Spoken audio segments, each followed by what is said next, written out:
माननीय राम सेवक जी, अपने किश्तवाड़ अंचल के माननीय अध्यक्ष श्रीमान बंसीलाल जी और आज के कार्यक्रम के मुख्य वक्ता, मुख्य अतिथि बहन एडवोकेट अरुणा रानी जी, इस सभागार में उपस्थित हमारे मूल संगठन राष्ट्रीय स्वयंसेवक संघ के पदाधिकारी, जम्मू संभाग के पूर्व अभियान प्रमुख श्रीमान हरबंस जी, जिनके सानिध्य में हमने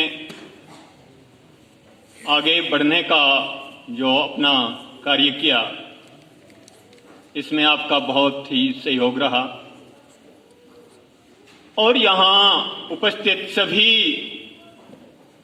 समितियों के कर्मठ पदाधिकारी एवं सेवावर्ती कार्यकर्ता बंधु भगिनी, सभी के चरणों में मेरा एकल प्रणाम। एकल अभियान वास्तव में मिट्टी के पुतले में जान फूंकने का काम कर रहा है और इसका उदाहरण मैं आपके सामने यहां पर प्रस्तुत हूं। मुझे ठीक याद है कि 2005 में जब मेरा यहां पहला आचार्य का प्रशिक्षण वर्ग हुआ था, मुझे 2 मिनट के लिए अनुभव कथन रखने के लिए यहां पर खड़ा किया गया तो मेरे पसीने छूट गए थे, मेरे हाथ पांव कांप रहे थे कि मैं सोच रहा था कि मैं 2 मिनट कैसे बोलूं। लेकिन हम सबके प्रेरणा स्रोत आदरणीय राम सेवक जी और बहुत से वरिष्ठ हमारे कार्यकर्ताओं ने हमें उंगली पकड़कर चलना सिखाया, जो मैं आज आपके सामने यहां प्रस्तुत हूं। एकल अभियान 1999 में झारखंड प्रांत के गुमला ब्लॉक के रतनपुर गांव से प्रारंभ होकर आज एक वट वृक्ष बन चुका है। इसके लिए आप सभी बधाई के पात्र हैं। आप सभी का योगदान, आप सभी की मेहनत रंग लाई है। 1999 में जब यह अभियान शुरू हुआ, एक वनवासी की दिल की जो आवाज थी, उसको बल दिया संघ के एक महान प्रचारक, जिन्होंने इसको माननीय भावराव जी देवरस जी के द्वारा ये अभियान प्रारंभ हुआ और इसको सिंचित करने का काम तब वहां के जिला संचालक माननीय मदन बाबू जी ने किया। तो इस प्रकार से 20 विद्यालय से ये अभियान झारखंड से शुरू हुआ और अभियान इस विचार को लेकर शुरू हुआ कि ग्रामीण क्षेत्रों में जहां शिक्षा का अभाव है, जहां मूलभूत सुविधाएं नहीं हैं, वहां बच्चों को संस्कार युक्त शिक्षा देने का कार्य प्रारंभ हुआ। लेकिन जैसे ही इसके कुछ अच्छे अनुभव आने लगे तो झारखंड से बाहर दूसरे प्रांतों में भी ये कार्य प्रारंभ हुआ। हमारे जम्मू कश्मीर में 2005 में यहां एकल की स्थापना हुई। हालांकि उससे पहले भी यहां संस्कार केंद्र जो विद्या भारती की ओर से चलाए जा रहे थे, 2019 ये मुझे लगता है 2002 से यहां पे शुरू हुए थे, लेकिन 2005 में एकल अभियान का कार्य यहां पे प्रारंभ हुआ और उस समय मैं यहां आचार्य का प्रशिक्षण लेने के लिए आया था। धीरे धीरे इस कार्य में प्रगति होती गई और इसके साथ कुछ और योजनाएं जुड़ती गई, जिसे हम वर्तमान में पंचमुखी शिक्षा, जिसको हम कहते हैं प्राथमिक शिक्षा, जो 6 से 14 वर्ष के बच्चों के लिए एकल विद्यालय में उसी गांव की कोई भाई या बहन आचार्य उसको प्रशिक्षित करके वो अपने ही गांव में विद्यालय संचालित करती हैं, जिससे उस गांव के बच्चों को संस्कार युक्त शिक्षा और देशभक्ति की शिक्षा बचपन से ही सिखाई जाए। इसके साथ और योजनाएं जुड़ती गई, जैसे आरोग्य शिक्षा, ग्राम विकास शिक्षा, स्वाभिमान जागरण शिक्षा और संस्कार शिक्षा। इस प्रकार से यह पंचमुखी शिक्षा का अभियान पूरे देश में नहीं बल्कि विदेशों में भी प्रारंभ हो गया। परंतु अब समय ऐसा आ गया है कि एकल अभियान अब 32 वर्ष का एक युवा हो गया है और इस अवस्था में हर युवा से जो अभिभावक होते हैं या माता पिता होते हैं या जो समाज होता है वो एक अपेक्षा करता है कि अब ये कुछ कमा कर दिखाए। ऐसा ही समय अब एकल का आ गया है और एकल अभियान अब केवल सेवा का अभियान नहीं रहा है, अब ये संगठन का अभियान हो गया है। इस प्रकार जो पंचमुखी शिक्षा है अब ये पंचमुखी योजना हो गई है, जिसमें जो प्राथमिक शिक्षा है ये एकल विद्यालय योजना हो गई, जिसका उद्देश्य है कि गांव में कोई भी अनपढ़ न रहे। गांव में हमारा एकल विद्यालय तो ठीक से चलना ही चाहिए, परंतु जो सरकारी विद्यालय या प्राइवेट विद्यालय है वो भी ठीक से चले, ये कार्य एकल अभियान कर रहा है। आरोग्य शिक्षा जो हम गांव में लोगों को शिक्षित करने का कार्य कर रहे थे, अब इसको गांव में स्थापित करने का समय आ गया है। हमारा गांव कैसे आरोग्य रहे, हमको इसके लिए क्या क्या करना है, जैसे स्वच्छता अभियान है, घरेलू उपचार है, इसी प्रकार से और क्या क्या हम इसमें कर सकते हैं, इसके लिए एक सक्षम समिति वहां पर निर्माण करके इस कार्य को आगे बढ़ाया जा रहा है। हमारी तीसरी जो शिक्षा थी ग्राम विकास शिक्षा, अब इसको ग्राम उत्थान योजना बनाया गया है, जिसके अंतर्गत एक तो हमारा जो लक्ष्य है कि हम धरती को रसायन मुक्त करेंगे। जो हम अपने हर रोज जो हम दोहराते हैं इस कथन को कि हम धरती को रसायन मुक्त करेंगे, भले ही कहने को बहुत सरल काम है, लेकिन जब हम वास्तव में फील्ड में इस कार्य को करने के लिए उतरते हैं तो बहुत ही कठिन कार्य लगता है। परंतु अगर हमने अपने समाज को बचाना है तो ये कार्य हमको करना ही पड़ेगा, क्योंकि इसके अलावा और कोई रास्ता हमारे पास नहीं है। हम सब रासायनिक खेती की तरफ अग्रसर हो रहे हैं और जिसका परिणाम हम सबके समक्ष है कि आज हम देखेंगे तो हमारे भोजन से ज्यादा हमें दवाई पे खर्चना पड़ रहा है और इसका सबसे जो श्रेय जाता है ये रासायनिक खाद को ही जाता है।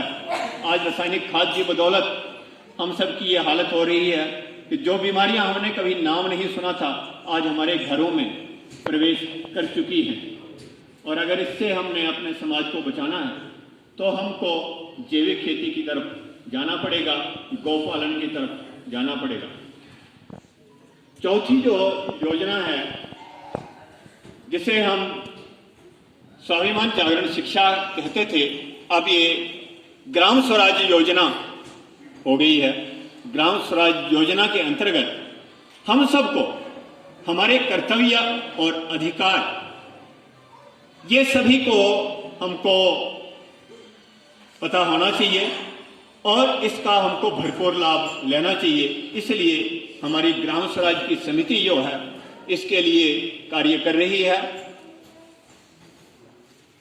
सरकार की बहुत सी कल्याणकारी योजनाएं गांव के लिए हैं, परंतु हम उनका लाभ नहीं ले पाते हैं, जिससे गांव और शहर की जो बीच में खाई है वह दिन ब दिन बढ़ती जा रही है। तो हमने ग्राम स्वराज में अभी जो गीत हमने दोहराया कि हमने ग्रामवासी और नगरवासी के बीच में प्रेम का सेतु बनाना है। तो ये प्रेम का सेतु तभी बनेगा जब हमने अपने कर्तव्य और अधिकार के प्रति सचेत होंगे। और 5वीं जो हमारी योजना है, श्री हरिकथा योजना, जिसे हम संस्कार शिक्षा के नाम से कहते थे पहले, अब हरिकथा योजना हो गई है। हरिकथा योजना के अंतर्गत हम मुख्य रूप से 3 कार्य अभी कर रहे हैं। एक कार्य तो हमारा ये है कि हर गांव में हमारा दैनिक सत्संग हो, क्योंकि सत्संग ही एक ऐसा माध्यम है जो हम सबको एकत्रित कर सकता है, संगठित कर सकता है। इसके अलावा और कोई रास्ता हमारे पास नहीं है। तो हम सब दैनिक सत्संग की ओर बढ़ रहे हैं। अभी हमारे सभी कार्यकर्ता 3 मास के ग्राम संन्यास पे हैं और इस 3 मास के ग्राम संन्यास में हमारा मुख्य उद्देश्य यही है कि हर गांव में दैनिक सत्संग चले। दूसरा कार्य हम इसके साथ जो कर रहे हैं, तो हमारे कथाकार भाई कुछ जो 9 महीने का प्रशिक्षण लेकर अभी व्यास कथाकार बन गए हैं और गांव-गांव में कथा आयोजन का कार्य उनके माध्यम से हो रहा है।